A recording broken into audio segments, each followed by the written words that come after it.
Krista Yesu mahoro Dimia siye mi tete minyu fale ayifun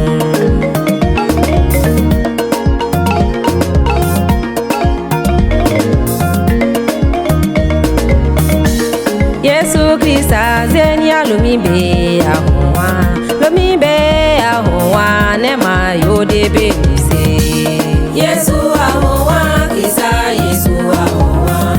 arobedebe nuna hodimia sina bayisira Yesu Krista zenya lumibe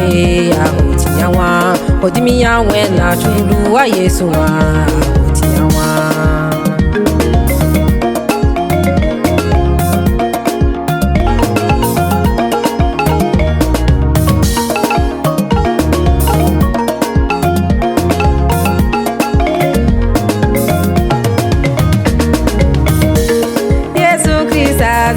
Lumimbe ahotinyawa nuwo be ma yo debe nu se falu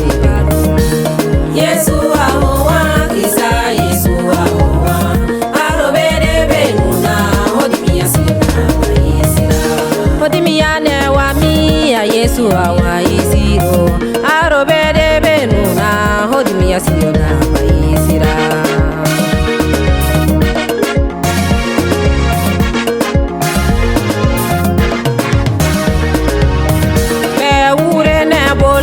Zarayi be mana bawa abane pa alaro Yesu la